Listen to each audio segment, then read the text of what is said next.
What's going on, guys? Welcome back to the channel. So today we're reviewing another movie titled Kimi, currently streaming on HBO Max, directed by Steven Soderbergh. So before we go into it, please make sure to like this video if you guys haven't been enjoying it. Please make sure to subscribe if you're new. But let's talk about Kimi, my thoughts on it. So first up, like I said, it's directed by Steven Soderbergh. And now you guys may know him. He's the director of the Oceans franchise. He's done Contagion, which is another sort of pandemic movie, and Logan Lucky. And Kimi is a movie that takes place during the COVID-19 pandemic. And Zoe Kravitz plays a character who has agoraphobia. And agoraphobia is someone who's scared to go outside, right? So she's a tech worker so that she can work inside of her home. And she works for this service called Kimi. Now, Kimi is pretty much just Alexa, right? And it's able to record and listen to everything that device hears. And so she's someone that works with the data streams. And one day she discovers a data stream that is criminal. It has evidence of some sort of criminal activity, so she wants to report that. And in order to do that, in order to seek justice, she must go out of her apartment, which is the one thing that she fears. And so the movie is pretty short. It's less than 90 minutes, about an hour and 29 minutes. And the concept of the story is actually pretty interesting for me. The idea of a device that listens to everything that we do, I mean, it sort of hits home for a lot of us, right? It has the theme of privacy issues, and someone that's able to, listen to everything is pretty interesting.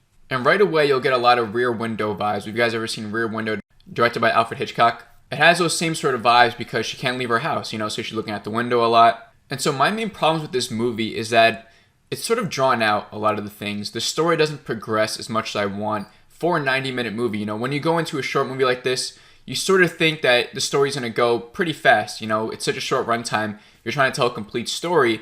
Things will go at a pretty good pace, right? I love 90-minute movies. I love the short runtime. But for this, even for such a short runtime, things just felt drawn out. The story doesn't progress that much until sort of like the very end. We feel like the character in a lot of ways. It feels like we're stuck in this one place. She discovers this thing. She doesn't want to tell, or she wants to tell everyone, what's going on, but they call her in and they're like, you need to come in, and she doesn't want to go in. And it's sort of like that for a big chunk of the movie. It's where she doesn't really move at all. The story doesn't progress at all. And in the beginning, I enjoyed the slow progression. We got to learn this character more. Agoraphobia is a real thing. Seeing what this character has to go through, it was interesting. But then at some point, I was sort of just wanting the story to, go into the next chapter. Let's move things along. And it's only until the last half hour is where, things start to really pick up. It does get intense. I will say that at some point, it does get more intense. And there's a lot of interest into what's actually going on. This thing that she hears is bigger than she thinks. It starts going in a direction that I wasn't expecting.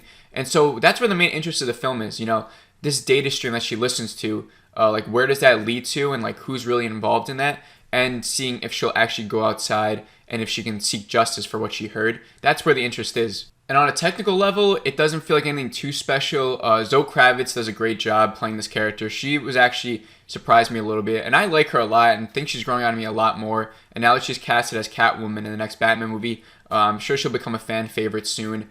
And then I think the sound was good as well. There are some scenes where, because she's listening to something, she has to sort of clip it and do these weird things with the headphones, and I thought the sound was impressive as well. But everything else, it felt like your basic sort of movie, nothing really too special. And then at the end, this is a spoiler for your review, but the ending does get a little bit crazy. Like I said, it does get intense, but it does feel sort of out of place. The story, like I said, it sort of drags, and all of a sudden it's maybe 5 minutes of intensity, and it just felt, it was cool, but it wasn't really that satisfying. The ending left me with some questions I felt like weren't answered enough. I was sort of unsatisfied with that ending. So my rating for this movie is a 3.4 out of 5. It was fine. It was good. I was never bored throughout the movie. It sort of had my interest for its short runtime, but at the end, it didn't really do anything for me. I didn't really feel anything. I didn't really care for the story too much. It sort of felt like not a waste of time, but something I would never revisit, and not something that I could actually recommend right now. But if you guys have an interest in this movie, please check it out. It's not bad at all. It just sort of lingers around and it builds up interest. But then for me, I just felt unsatisfied. But what do you guys think of the movie? If you guys have already seen it, let me know down below what you thought. And if you guys enjoyed this review, please make sure to like it. Please subscribe if you're new. But that is it. I will see you all in the next video. Have a great rest of the day.